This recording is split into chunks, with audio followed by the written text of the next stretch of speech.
So what they're saying is YouTube is real TV. These days, YouTube is just another channel on TV that people watch. It's the number one TV streaming app in U.S. households. Netflix is second place. So the cameras that you can buy today, then don't even need to buy a camera. The camera that you already have, the one that you're carrying around with you everywhere, the one in your smartphone, is enough for you to produce a television quality show. That camera that's in your phone is better than the cameras that were used to produce the TV shows that you watched growing up. And those cameras cost $100,000 easily. We're in a time where any of us can put ourselves on TV simply by running a YouTube channel. In this video, we're going to take a look at a panel discussion on podcasting presented by YouTube at the South by Southwest conference a couple of weeks ago. I'll put a link in the description box to the complete video so you can check it out. In this panel discussion, they brought together some of the most successful creators on YouTube to have a conversation about what it takes to be successful on YouTube. So what we're going to do is watch this together, and I'm going to translate some of this to make sure you see how exactly you can apply it to growing a YouTube cooking channel specifically. Now, these people who they're interviewing really know what they're talking about. One of the panelists is Sean Evans, host of the Hot Ones talk show, where they eat spicy wings while interviewing guests. You may not have ever heard of the show, but I guarantee you at least half a dozen of your favorite celebrities have been on that show, and they've grown that to just over 14 million subscribers.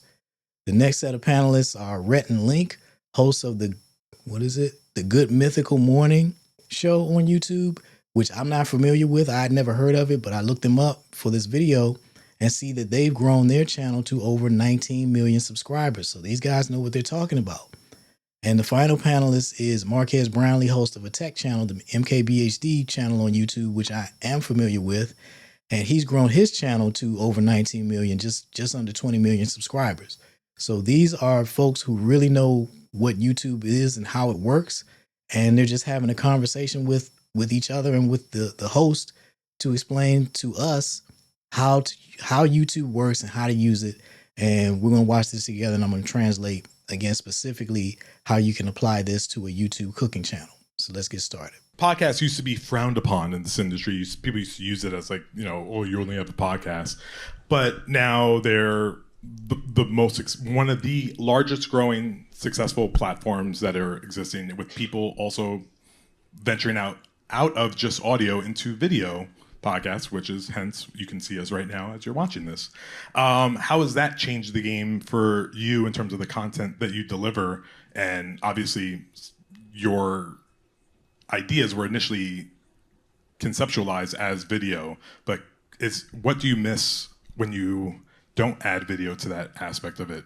Can you talk about how that's just made your better? I can speak to that. So I have a channel that does like tech videos, and they're very highly produced. And then I also have a podcast that lives on YouTube. And the idea behind starting another channel for that was people are so used to this production, and it's edited and it's very curated, that they wanted a more casual version of like digesting some of the same tech stories and topics.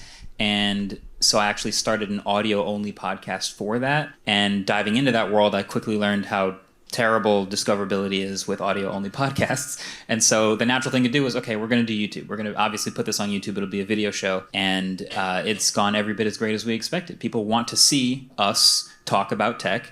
And so it's a much more casual chat show type of thing. And it's filled the gap. It's filled the void of what people were hoping for more of, in addition to the typical, very produced videos that we make. So what's important there that I want you to not miss is when he's talking about discoverability, he's talking about people actually being able to find your podcast. It is a huge gap between audio podcasts and video podcasts, specifically on YouTube, in terms of discoverability. YouTube is the second most used search engine in the world, behind only Google. Google owns YouTube, so effectively, if you're on YouTube, you turn up in Google searches as well. It's very easy for people to find your podcast on YouTube. It's got to be a video podcast, obviously, but it's very easy for people to find your podcast on YouTube. YouTube suggests content. So if people are watching things that are related to the types of conversations that you're having on your podcast, YouTube will put your podcast in front of those new people, and that gives you an opportunity to grow your audience that way. It does not work like that with audio podcasts. With audio podcasts, you got to build your audience by yourself. The platform itself is not helping you grow your podcast. I don't care which platform you put your podcast on, growing your audience is entirely on you. Whereas on YouTube, the platform itself will help you grow your audience. So that's something to consider. It's not and it's not a small consideration, because some people want to do a podcast and they do audio because it's easier. Yes, it's easier to do the podcast, but is it really easier if nobody's listening to it? Nobody hears it because you can't get it in front of enough people. There's more effort to go into creating a video podcast, obviously, but the effort to actually get people to see it, discover it, is so much less. Most people don't use a podcast app. That's just the truth. Most people don't. Podcast people listen to podcasts, but most people are not podcast people. So they don't have the app on their phone, or they don't know how to use it. They don't even know that it's there. Whereas YouTube, everybody uses YouTube. YouTube is universal. Everybody watches YouTube. So if you are going to go through the effort to create a podcast, you really want to consider making it a video podcast. You put that on YouTube, and now everything is going to be easier going forward as compared to an audio podcast, where for the entire time that you're doing it, it's completely on you to grow your audience. So I think that has the podcasting world sort of put that pressure on all of us to, when we first started, we were like, you can't go over 3 minutes. You don't want to put a video up for more than 3 minutes. And now, if you're going to take the time to make a video, I would only be 3 minutes. It's a completely different world. So what he's addressing there is another common concern that I hear from people about the length of their cooking videos. How long should my cooking videos be? And I always tell them, how long is the recipe? If it's a 10-minute recipe, it's a 10-minute video. If it's a 20-minute recipe, it's a 20-minute video. You don't do anyone a favor by shortening the video just to keep it under a certain time limit if you're leaving out information that they need. You have to remember that the person watching your video, the audience for your cooking show, are people who don't know how to prepare the dishes that you're making. So you're not helping them by making a shorter video that leaves out steps that they don't know how to do. Everybody doesn't have your background with cooking. Maybe you had a family of great cooks who taught you, when you were a child, and maybe you've even gone on to advanced training, professional training, gone to culinary school. Everybody doesn't have that. Everybody didn't have great cooks in their family, and everybody certainly hasn't gone to culinary school. So you can't just leave out steps in your video and think that they would, it's common sense or anybody would know how to do that. That's just not the case. So don't worry about the time length of your video. What's important is the content that you're actually teaching and showing people what they need to learn. And if you're entertaining throughout the entire time, it doesn't matter if that video is 5 minutes, 20 minutes, 45 minutes. The video is as long as it needs to be for you to present that recipe in its entirety. So don't worry about an arbitrary time limit. That's just not the case. People come to YouTube to learn. YouTube isn't like TikTok. It's not like Instagram with the reels. People come to YouTube to learn. So don't worry about how long your video is. Make it however long it needs to be. It was always going to be a visual show just because, people are eating scorching hot chicken wings, and that's a lot of the fun of it. But I think what's amazing about YouTube and having the show on YouTube was, it wasn't a big hit at first, and who knows if we were on a network or it was a more traditional TV show, like maybe Hot Ones would have been canceled before it got a chance to find itself. And it's also amazing because this started off as just this, Skunkworks freak show that me and Chris were working on.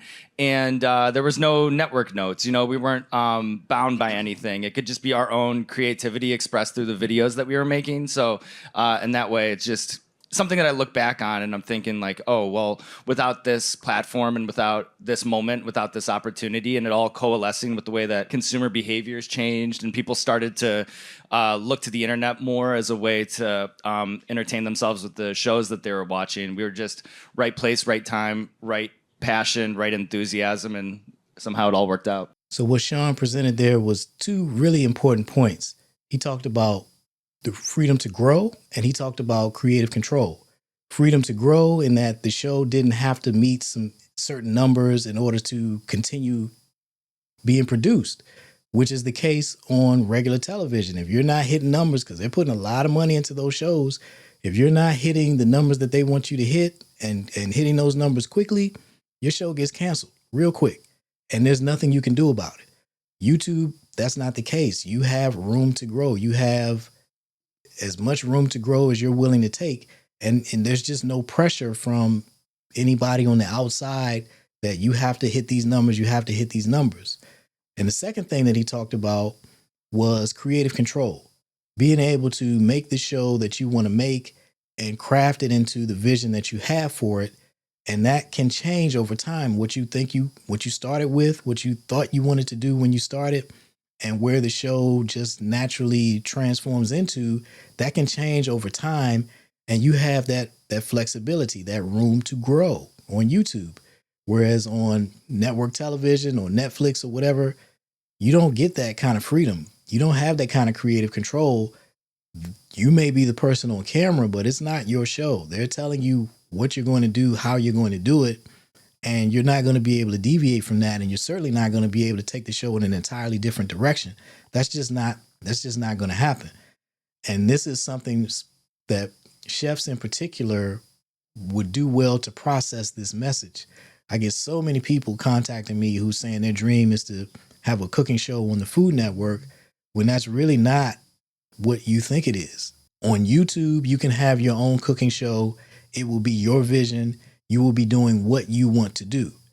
That is not what happens when you get a cooking show on television. It doesn't matter what channel it is. And there are plenty of interviews on YouTube that you can find from chefs who've had shows in the past on these channels, and they will explain to you that it is not what you think it is. They didn't get to do what they wanted to do, and quite often the show was something that they just did not feel represented them in any way, their philosophy on food. And so it was just not something that they really are proud of. But when you sign on the dotted line, now you got to do what they tell you to do. So just understand that a cooking show on YouTube is a cooking show on TV. YouTube is the #1 TV streaming app in U.S. households. More people are watching YouTube on their television than Netflix. So if you're on YouTube with your cooking show, you have a cooking show on TV. Don't undervalue that. Don't fail to appreciate that. Understand that is the TV cooking show that you've always wanted.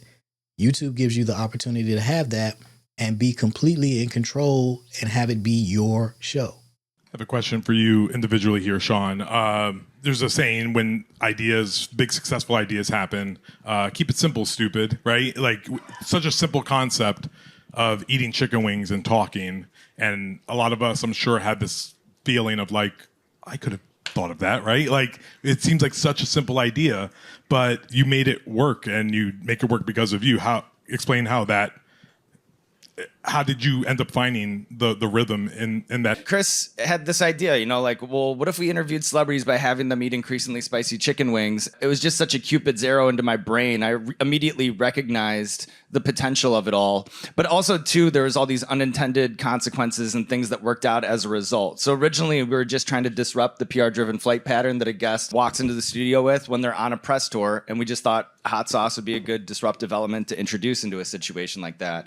But I also think that there's this shared experience of having a meal with someone. I think when you're fighting off the hot sauce, it's not only that you're like surviving, but you also forget the formality of being in an interview setting. You forget about the idea that there are all these cameras pointed at you. So I think it just allows for a more honest side of the person, and definitely takes them out of whatever mindset might have been inhibiting them if they were to say be on, the Today Show that morning or doing some other show. So I think all of those things work together to create this, like what's it like to have a beer with this person talk show that people have been trying to invent forever. And I think we just kind of accidentally cracked the code on it. So a couple of things there. He talked about keeping it simple. He talked about collaborating, and three things actually. And he talked about execution. I get so many professional chefs contacting me who have this grand vision for a cooking show, and they just try to they're starting too complicated. They're trying to build something that's way too big, is way too complicated, and it gets so complicated that it's impossible to actually launch.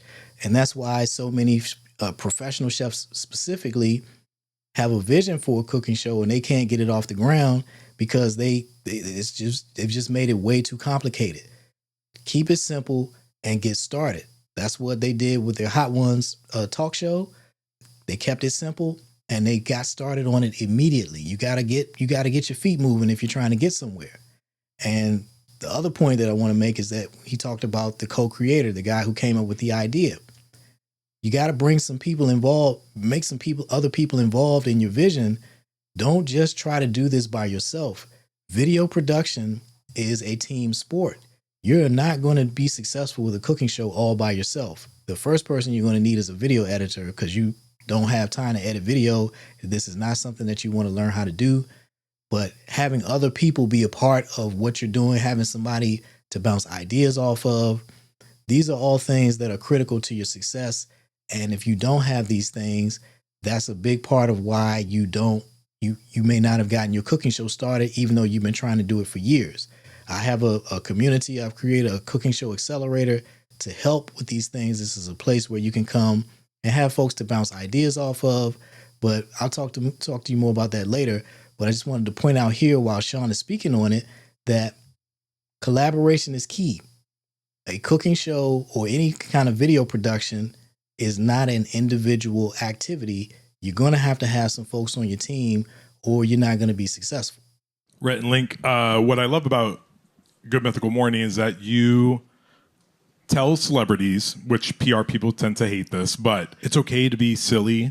Can you talk about like getting celebrities to come into your space and be able to not be so serious about a project they're working on and just like kind of let loose for a little while? It's been quite an evolution, right? I mean, yeah. We've done 12 years of the show, over 2,600 episodes at this point, and so we're always trying to learn. And when it comes to the celebrity guest component, that's been really interesting for us. For one, so your takeaway there is 12 years and 2,600 episodes. Those guys have put in the work. So many people are trying to be successful with a cooking show that they have not started. You got to start putting out some episodes, man. One of the first things that people ask me about a lot is sponsorships. How do they get sponsors for your show? How do I get sponsors for my cooking show? Well, do you have a cooking show? No. So you haven't been putting out videos? No. Well, who's going to pay for that? You've done nothing, so who's going to pay for that? You do the work and then you get paid. That's any job you've ever had. You do the work and then you get paid. So many folks are just wondering how fast, how soon am I going to be successful? How long is it going to take to get to?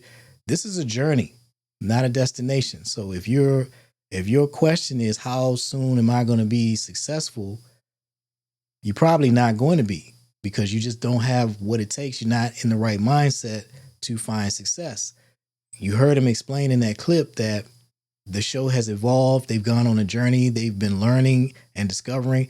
That's what this is. YouTube is a journey of discovery. You're going to learn some things about yourself. You're going to learn about making video. You're going to learn a whole lot of stuff. And that journey is different for everybody. So how long is it going to take? There's no way to answer that. But you guaranteed to not ever get where you want to go if you don't get started. So again, 12 years and 2,600 videos. You get there one video at a time. So if you're looking to achieve the kind of success that these guys have, their YouTube channel is just under 20 million subscribers. That's what it looks like. You got to show up every week and put in the work.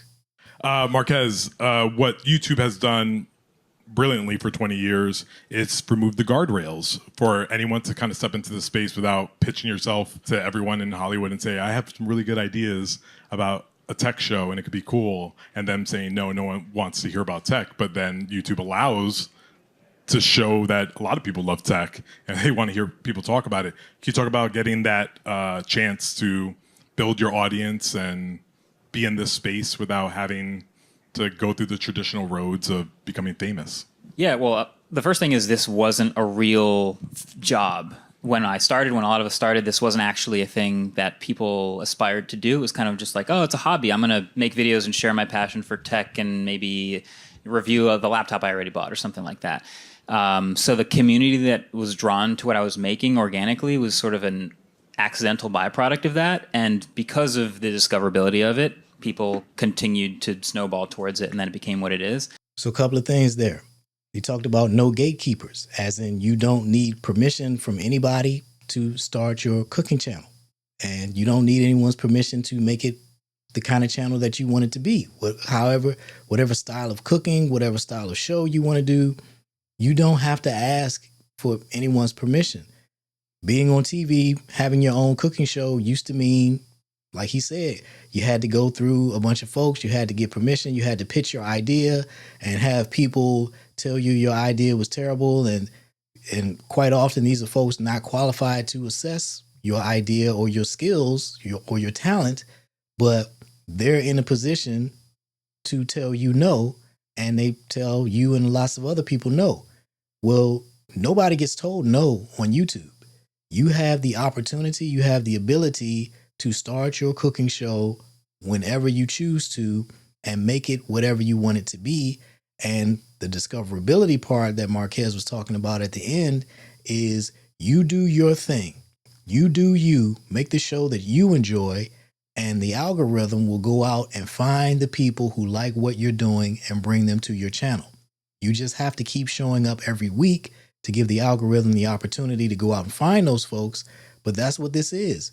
YouTube, you get to be yourself, and the platform will go find people who like what you're doing, bring them to your channel, and that's how your channel grows. I always wanted to know, this is maybe a silly question, are there like creator turf wars? Are there like, you took my user that was always on my channel all the time? Are you guys aware of like users that you share? Is there your favorite commenter on any of your channels? No, I think the rising tide lifts all ships thing is true. Back in the early days of YouTube, I've told this before, but like it was enough to stand out to be the tech channel. And there were like 3 or 4 of them in 2008. And so being the tech channel was like, oh, I know what that channel is. And then a few years later, when there were 50 or 100, it was like, all right, I am the computer software tech channel, because there's so many tech channels. I want to stand out in my own little way. And so we sort of niche down. And now it's 2025, and there are endless channels. There are the negative MacBook unboxing channel. Like that's a person who does just that. It's not necessarily stealing a viewer from someone, but it's sort of organically finding someone who hasn't been spoken to yet and speaking to them and bringing them on YouTube and creating an audience that gravitates towards that thing. So everyone can do that, and then everyone comes to YouTube, and then everything grows, and people they're on everybody's channels at this point, so it's kind of everybody wins. Yeah, and I kind of embrace the competition of it all too. It's not like I'm entitled for an audience to watch the show. It's like you have to just scratch the itch that they're looking for, and if somebody else does it better, that's kind of just entertainment. It's just a competitive landscape, especially these days, where people can do whatever they want with their eyes and ears in a really cost-effective way. So I think it's just never taking this audience for granted, even if you've built up this massive subscriber base that's never really built in. I think that you always have to be sharpening the tools in order to satisfy this audience that depends on you for whatever reason, the escapism that they get from it. They watch the episodes with their wife or their husband or their family. They eat wings along, like all of these things. Like if you just stop delivering to them, then you don't deserve that view anyway. So I think that the competition is good, and will just help you work to whatever form you're trying to get to anyway. So that's for all the folks who have the scarcity mindset and think that your gain comes at someone else's expense or someone else's gain comes at your expense. That's just not the case. Those 4 guys up there, 3 YouTube channels. Again, Sean Evans, over 14 million subscribers. Rhett and Link, over 19 million. And Marquez Brownlee, over 19 million. There's plenty, and you may have never heard of any of them. That's the beauty of this. It's possible you're watching this video and you have no idea who any of those people are. You've never seen any of their videos, and they have 14 million and 19 million and 19 million subscribers. That's just showing you how big the ocean of opportunity is on YouTube. You can have a massive, massive following, and then there's all these other folks who don't know you exist. And the same applies for other people. There's just room out here for everybody. Don't worry about somebody stealing your ideas or things like that. You just got to get out here and create, do the best that you're capable of doing, show up consistently every week. And that is the key to success. There's plenty of success out here for everybody on YouTube. The folks who are successful are the ones who show up consistently week after week after week, just being themselves and serving their audience the way they promised to. Just be yourself. They're in burnout. That's the flip side of it that we all deal with too, because this is the world that we live in. And I like your mentality, you know, and I think that's it. It's a hard game to play for a long time. I think that's one of the things that I'm most proud of. And it's not just proud of us, but our team, because they've been a key to us creating everything, including the sustainability on a platform that has become so competitive. And I think it's just that not letting up and trusting the right people and hiring people like Stevie and Jacob and Brian in the room today. And, you know, so I'll leave it at that. So he's talking about burnout on YouTube or really on social media in general, which is a real problem for the most successful creators. Consistently creating content is a grind. It just is. And the bigger your channel gets, the more burdensome that challenge becomes. You have created this thing and it's gotten bigger and bigger and bigger, and you just start feeling more and more pressure to keep it going. And it leads a lot of the most successful creators to burnout. The good news is for professional chefs, if you run a restaurant, if you own a restaurant, or you own a catering business, or you own a food truck, or even if you work in a high volume commercial restaurant, running a YouTube channel is so much less work than what you're already doing, particularly on the physical side, but just in general, the effort that it takes to run a YouTube channel compared to running a restaurant, running a catering business, running a private chef business, running a food truck. I work with these people. I know what that life is like. And I'm telling you that for that specific audience of people, running a YouTube channel, a YouTube cooking channel, is so much less work than what you're currently doing. And it has a much bigger payoff. When you're a caterer, for example, or a restaurant owner, if you want to serve 100 people, you're buying food for 100 people. You need whatever staff you need to prepare the food and serve those 100 people. On YouTube, if you want to serve a dish to 100 people or 1,000 people or 1,000,000 people, you only prepare that dish one time. You buy the ingredients that you need to prepare that dish one time. You make that video, and now you can serve that dish to an unlimited number of people. Your success on YouTube is going to come from publishing one video a week consistently. The simplest, easiest way for you to do that is to pick one day a month and record 4 to 6 videos, 4 to 6 cooking videos. And that's it. That's 4 to 6 weeks worth of content. Creating cooking videos is so much easier than creating, well, for example, Sean Evans with the Hot Ones talk show. He's interviewing celebrities every week. All of the research that has to go into having quality questions to ask these folks and setting a pace and agenda for that interview, that's a ton of work. It takes a bunch of people, and you have to turn that around quickly. It's just so much work. Whereas with cooking, you're just preparing dishes that you already know how to make. And occasionally you'll experiment with something different, but from the burden of creating content is so much lighter with a food TV channel compared to other types of content where they have to figure out an idea about what is this next show going to be about. Or like Marquez Brownlee with his tech channel, they have to get products and review them. So somebody's got to use that stuff for 2 or 3 weeks or a month or however long it takes to actually get familiar with the product and go through all the features. And then you have to go and write up a review of it, going feature by feature and explaining all these different things. It is a ton of work to produce that type of video. Whereas a cooking video, you're just turning on the camera and doing something that you were going to be doing anyway. That's how different the level of effort is, and why burnout is so much less of a problem with a cooking channel compared to other types of channels, especially for, again, professional chefs. The environments that you're working in now, the type of workload that you're experiencing on a daily basis and on a weekly basis right now is many multiples of what it takes to be successful with a cooking channel.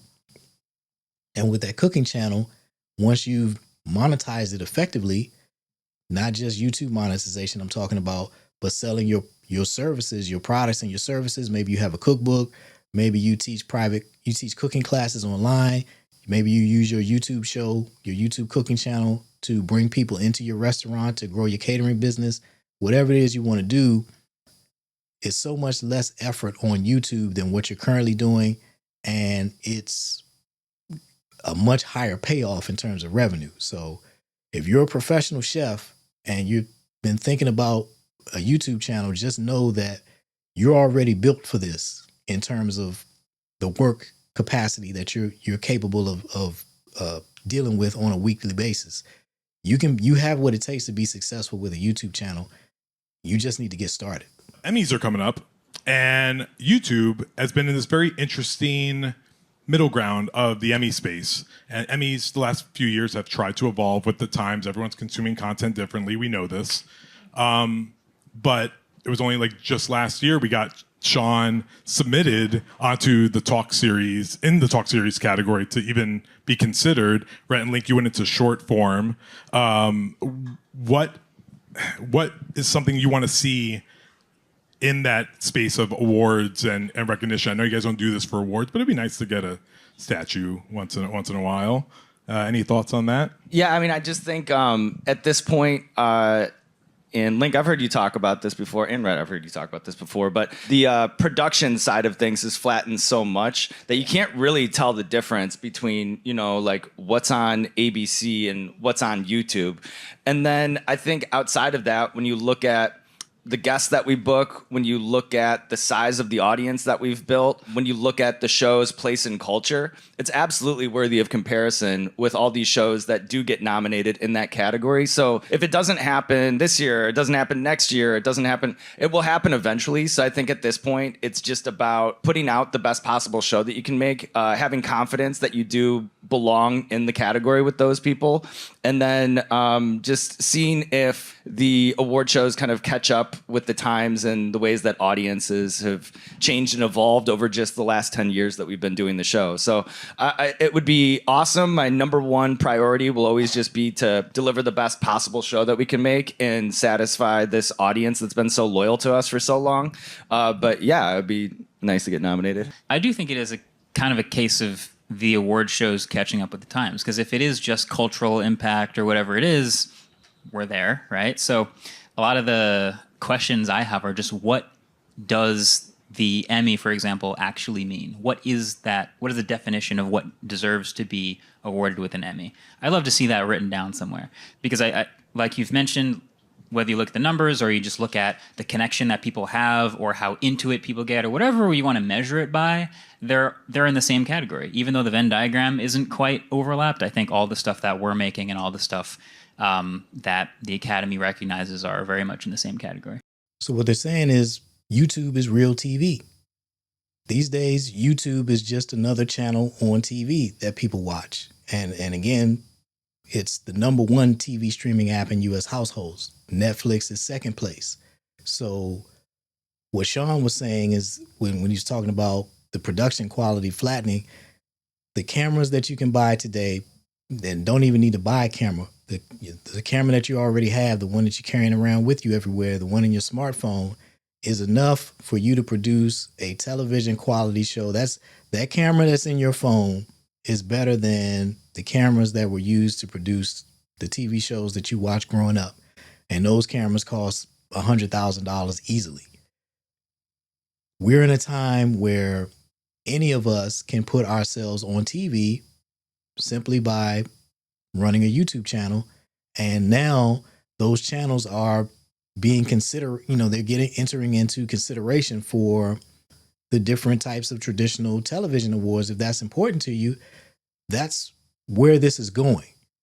They're going to have to shift because there are plenty of YouTube channels that get better viewership than television channels. And there are plenty of YouTube shows that are as good or better than anything that you see on television. And so the television, the Emmy committee and the other television governing bodies, they're not going to have a choice but to acknowledge that what people are creating on YouTube is television, because folks are watching it on TV. And those people that are not watching, the people, if they're watching YouTube, they're not watching ABC, NBC, CBS, Food Network, ESPN, whatever. They're watching YouTube. And that's the bottom line. Where are people choosing to invest their attention? And so, again, if these awards types of things are important to you, understand that the YouTube landscape is shifting to where people on YouTube are now going to start being considered for some of those things, because YouTube is real TV. Your message for people that want to be creators and want to get into the space and be you one day. I would just say only do it if you have a pathological pull or drive to do it. If it's just something that you would do on your own anyway, I think that's something that we all share in common is this is what we love to do. We just started doing it as a hobby and it turned into a thing. And if you don't go into it for those reasons, if you're, trying to enterprise, trying to make money, trying to be famous, whatever, you will get so burned out by it. Not to say that it's like the hardest job in the world or anything, because it's not. There are actual hard jobs out there, but it does require an insane commitment, and it's in a day in and day out kind of way. And you will absolutely be burned out and miserable if you don't go into it for those reasons. So that's what I would say. I like analogies, so I kind of stick with that. Like, once you're there, it's kind of like being on a treadmill. And burnout is when you turn the treadmill up too high and you can't keep pace and you just have to get off. And it's a balancing act of finding how high you want to turn the treadmill, where you're not falling behind, but you're not falling off. And that's not always the same pace. It's going to go up sometimes, it's going to go down sometimes, but staying on the treadmill is the thing that matters in this general job. So I think it is a balancing act, but you do have to want to be on the treadmill. So what they're talking about there is the key to success is doing what you love. You have to love this. You have to, this has to be something that you were going to be doing anyway to be successful with the YouTube channel.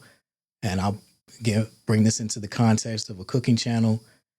If you already enjoy cooking, if you already enjoy teaching, then you have the ingredients that you need to be successful on YouTube. It's something that you were going to be doing anyway. All we're talking about with the cooking show is turning on a camera and recording it and sharing it with the world. So if this was something that you were going to be doing anyway, you're going to be cooking anyway, you enjoy teaching people any chance you get, well, all we're talking about is recording one video a week and sharing that with the world. And you can do that one day a month, actually, which is what I recommend. One day a month, record 4 to 6 videos, share that, schedule those out, share that with the world, and just keep at it. And if you genuinely enjoy doing this, then things like viewership don't matter.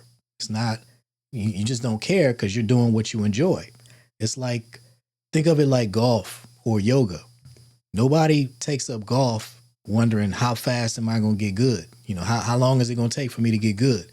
Nobody takes up yoga or meditation wondering how soon is it going to take for me to get good? You're doing this because you enjoy it. This is something that you just do. It's just a part of who you are and what you do.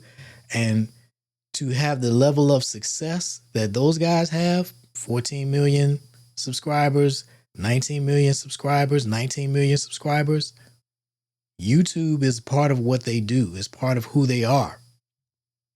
That's what your cooking show has to be.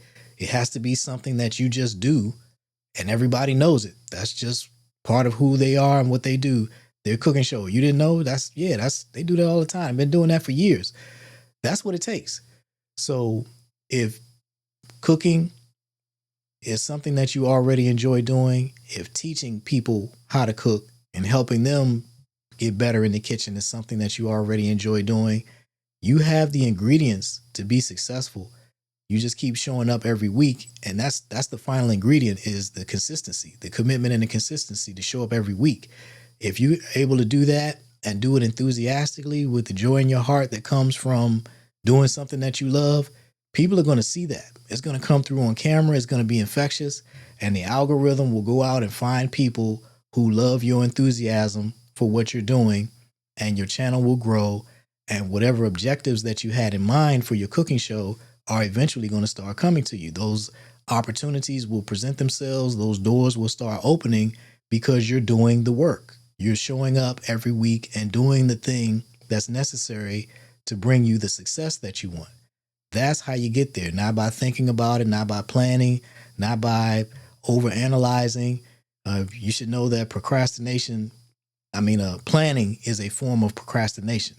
You can just think about it and think about it and think about it and planning and I'm getting everything together. And that's another form of procrastination. So I hope you enjoyed this video. If you want help getting your cooking show started, I run my cooking show accelerator that you can find more information about using the link in the description box. Just go to my website, fill out your application. We'll see if you have what it takes to be admitted. And if so, you join our cooking show accelerator, and there's tons of resources to help you get your cooking show started and turn it into whatever you want to turn it into. If you're all about education, we can do that. If you want to build your cooking show into a work from home business, you can absolutely do that. There's so many different ways to monetize a cooking show, and I explain all of that inside the cooking show accelerator. So again, if you like help with that, use the link in the description box, and I will see you in the next video.